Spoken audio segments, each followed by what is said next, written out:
She told me I didn't deserve her, right after asking me $4.5000.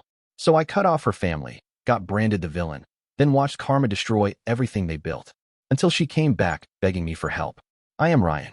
We'd been together 3 years, living in a brick townhouse on Maple Street. Emma and I had routines that made a home, a rosemary in the yard, an old dog, Friday nights at our favorite Italian. That night felt ordinary until her phone buzzed, and the mood changed. Her father's name lit the screen.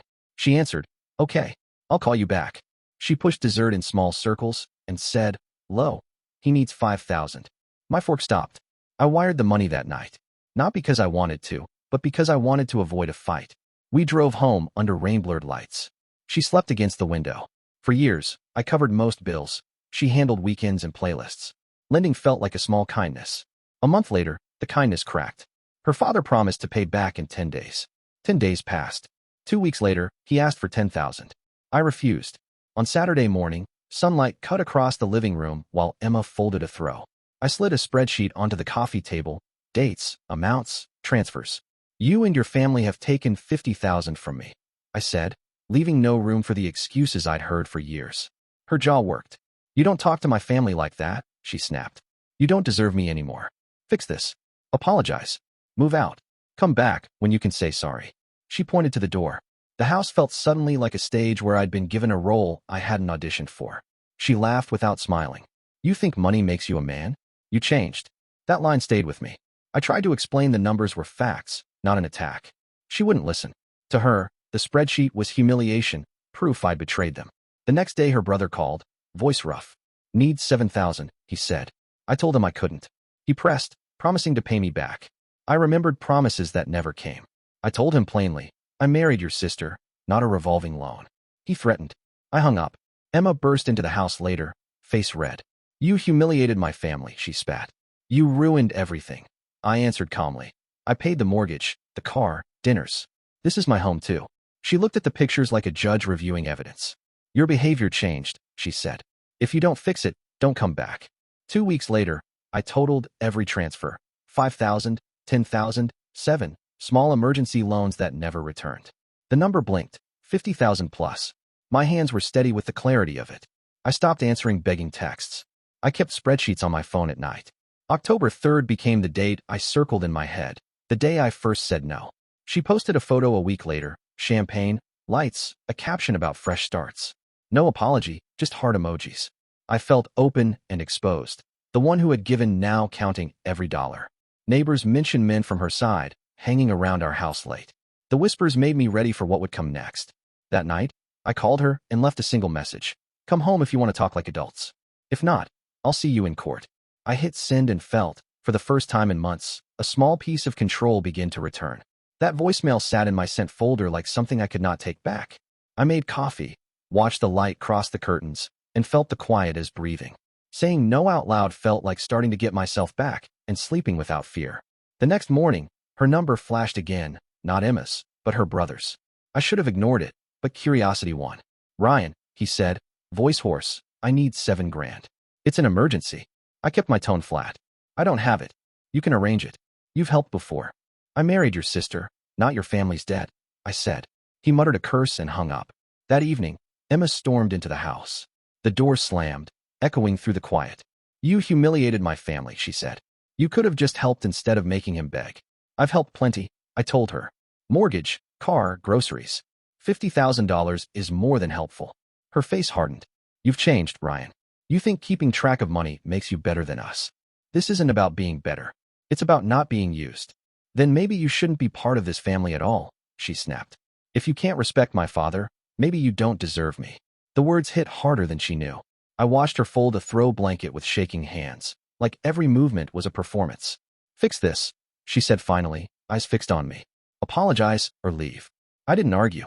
I just walked out of the room. 2 weeks passed. I sat at the kitchen table one night, receipts and bank transfers spread in front of me. 5,000, 10,000, 7 from her brother. Smaller emergencies. All of it totaled over $50,000. The number sat there, bright and merciless on my screen. I realized then that the relationship had turned into a quiet transaction, affection purchased through guilt. I stopped answering calls from her family. I stopped responding to her half-hearted, "we should talk" texts. Every unanswered message felt like a small act of freedom. Then, one morning, my phone buzzed with a notification. Emma had posted a photo on Instagram, a glass of champagne, glowing lights behind her, captioned "Fresh Start." No apology, just a celebration. I scrolled through the comments. Friends write, "You deserve the best," and "New chapter, girl." While she celebrated, I sat at my dining table counting the dollars I'd lost. That night, I couldn't sleep. I opened the spreadsheet again, not to add, but to remind myself of what I wouldn't repeat. Each transaction was a memory I didn't want back. By the end of the month, neighbors started whispering. A man from her side had been seen outside the house late at night. Another said two guys in a black car parked near the corner, engine running, waiting. I didn't scare easily, but I knew what intimidation looked like. That same night, I left one final voicemail. My voice was calm. "Emma, if you want to talk like adults, come home. If not, I'll see you in court." Then I put my phone face down and went to bed. The next morning, I woke to silence. No calls, no texts. She had blocked my number. At first, it stung, like a door slammed without warning. But then, the quiet started to feel right. It was the first time in months the house didn't hum with tension. I made coffee, sat by the window, and realized something simple. I'd been financing peace, not living it. But that silence didn't last. Because when her family felt their control slipping, they didn't disappear. They came for what they thought they were owed. And that's when things truly turned ugly. The silence lasted exactly 1 week. Then, early on a gray Thursday morning, I woke to pounding at my front door. Hard, angry, relentless. My dog barked from the living room as I opened the curtain. Outside stood her brother, Tyler, and 2 of his friends. "Ryan," he shouted. "Come out here, man." I opened the door halfway, phone already in hand. "What do you want? You think you can disrespect my dad and get away with it?" Tyler's voice cracked under the strain. "For what? For every dollar I gave you and never got back." He stepped closer, eyes sharp. "You promised to take care of my sister." "I did," I said. "But not by bankrolling your family."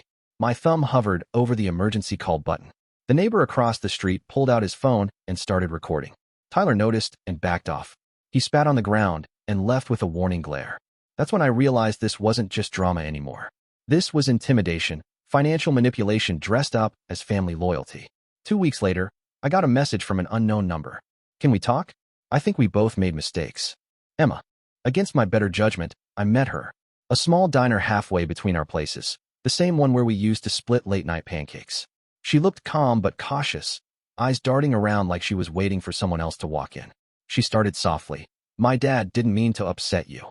"Emma, he didn't upset me," I said. "He used me." Her fingers traced the edge of her coffee cup. "If you just handled it differently, maybe we wouldn't be here." It hit me then. She wasn't here to apologize. She was here to shift the blame. "If you want us to work again," she continued, "you have to make things right with my family. They just want respect." I nodded slowly, waiting. "Respect?" She took a breath. "They said if you can pay them 10,000 more to clear the tension, they'll forgive you." I let out a quiet laugh, not out of humor, but disbelief. 10,000. To forgive me. "Don't raise your voice," she said, glancing around. "You're embarrassing us." That word, us, hit different. It wasn't me. It was us. Like, I was still supposed to be part of her family's performance. I stood up, dropped a 20 on the table, and said, "You know what's embarrassing? Thinking money can buy integrity." She reached for my wrist. "Ryan, don't walk away like this." "I already did," I said. "You just didn't notice." Outside, the wind cut cold across the parking lot.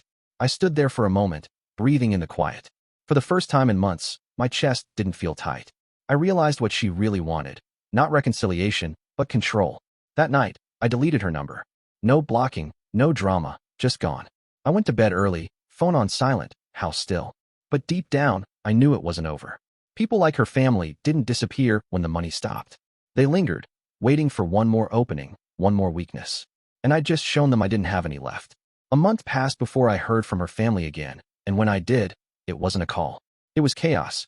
It started small. A few whispers around town. Someone at the grocery store avoided eye contact. A mutual friend texted me, "Hey, did you really cheat on Emma?" I didn't even need to ask where it came from. Her family had started spreading stories, fake accusations that I'd used her for money, that I was cold, that I ruined her life. Meanwhile, I was the one who'd spent 50,000 on them. I tried to ignore it until Karma came in wearing a banker's badge. A friend from the local bank called one afternoon. "Ryan," he said quietly, "I probably shouldn't tell you this, but Emma's dad was here today. He tried to open a new account under your name." My pulse slowed. "You're sure?" "Positive."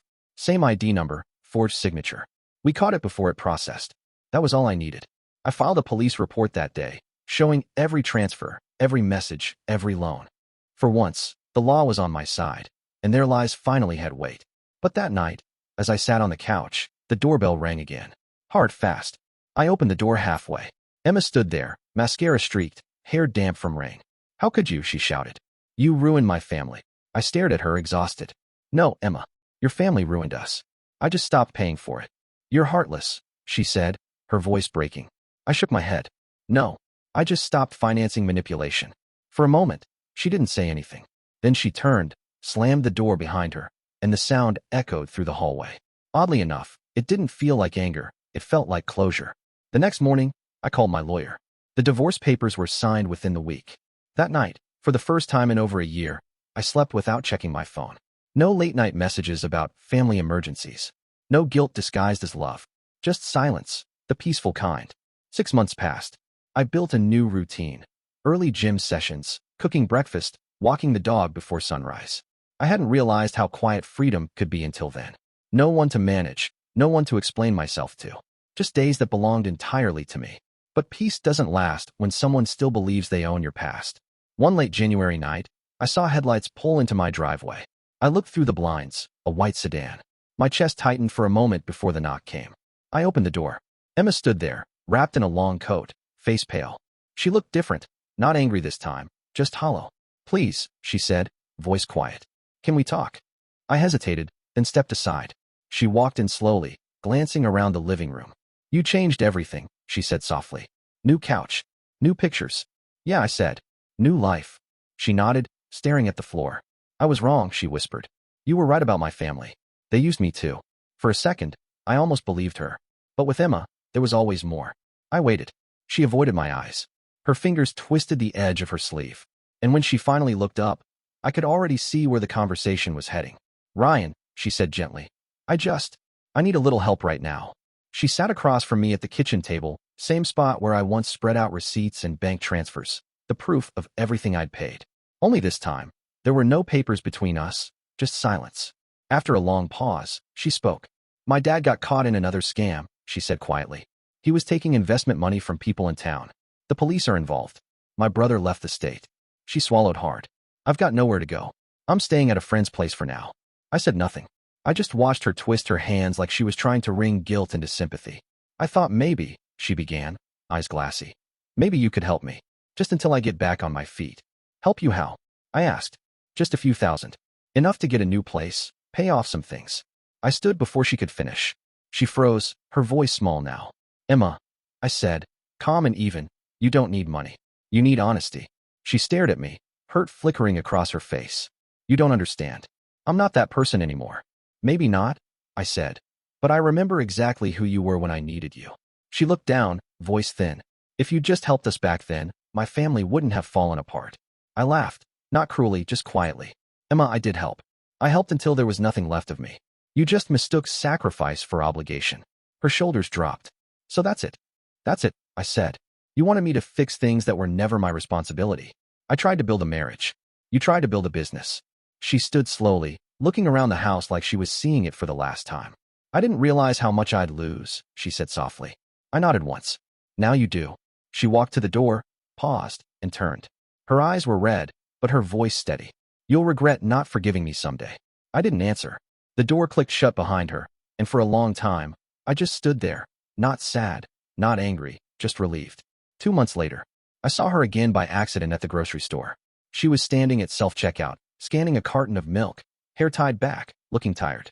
For a moment, I almost walked past. Then she looked up and froze. Hey, she said after a moment, forcing a small smile.